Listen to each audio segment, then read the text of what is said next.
அன்பான உறவுகளுக்கு வணக்கம். நீங்கள் எங்களுக்கு கொடுத்துட்டு வர ஆதரவுக்கு நன்றி. இன்றைக்கி நம்ம சேனலில் உளுந்தங்கஞ்சி எப்படி செய்கிறதுன்னு பார்க்கலாம். உளுந்தங்கஞ்சி செய்ய தேவையான பொருட்கள்: 1 கப் உளுந்து எடுத்துக்கலாம், 1/4 கப் புழுங்கல் அரிசி, தேங்காய் பூ 1 கப், 1 கப் வெல்லம், ஏலக்காய் தூள் கொஞ்சம்.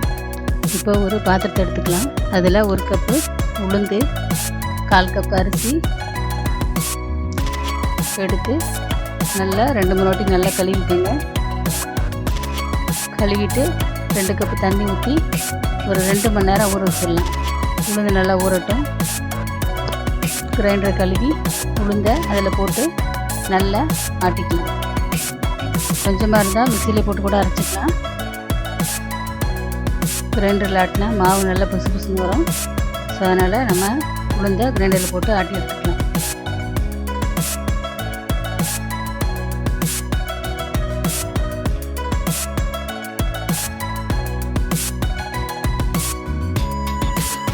இப்போ ஒரு பாத்திரத்தை அடுப்பில் வச்சு 2 கிளாஸ் தண்ணி ஊற்றி நல்லா கொதிக்க விட்டுக்கலாம்.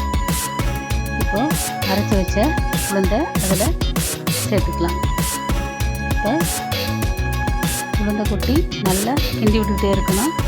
கைவிடாமல் கிளறணும், இல்லைன்னா அடி பிடிச்சிடும். அந்த உளுந்து வாசனை போகிற வரைக்கும் நல்லா வதக்கிட்டே இருக்கணும்.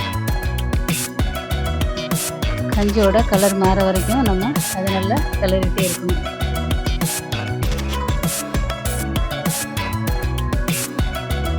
இப்போ தண்ணியும் மாவும் நல்லா மிக்ஸ் ஆனதுக்கப்புறம், கலர் சேஞ்ச் ஆனதுக்கப்புறம் இப்போ வெல்லத்தை நம்ம ஆட் பண்ணிக்கலாம். தேங்காய் துருவலையும் அதோடு சேர்த்துக்கலாம். இப்போது வெல்லம் கரையிற வரைக்கும் நல்லா கிண்டிக்கிட்டே இருக்கணும். கைவிடாமல் கிண்டிகிட்டே இருக்கணும். அப்போ தான் உங்களுக்கு அடி பிடிக்காது. வெல்லம் நல்லா கரையிற வரைக்கும் நம்ம தொடர்ந்து கிண்டிக்கிட்டே இருக்கணும். கஞ்சி நல்லா களிப்பழத்துக்கு கெட்டியாகிற வரைக்கும் கிளறிக்கிட்டே இருங்க. உங்களுக்கு கஞ்சி தண்ணி மாதிரி வேணும்னா நீங்கள் கொதிக்கிற பால் ஆட் பண்ணிக்கலாம். நான் பால் ஊற்றலை, உங்களுக்கு வேணும்னா பாலை நீங்கள் ஆட் பண்ணிக்கலாம். ஒரு சிட்டிக்கு ஏலக்காய் தூள் ஆட் பண்ணிக்கோங்க. இப்போ கஞ்சி ரெடி ஆயிடுச்சு. சுட சுட ஹெல்த்தியான உளுந்தங்கஞ்சி ரெடி ஆயிடுச்சு. தேங்காய் பூ மேலாக தூவி அதை நம்ம சர்வ் பண்ணிக்கலாம்.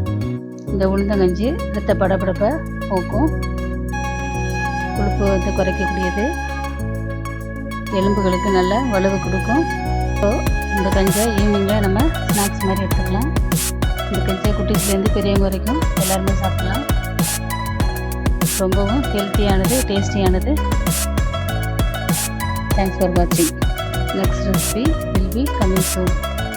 இந்த வீடியோ உங்களுக்கு பிடிச்சிருந்தா லைக் பண்ணுங்கள், ஷேர் பண்ணுங்கள், சப்ஸ்கிரைப் பண்ணுங்கள். தேங்க்யூ.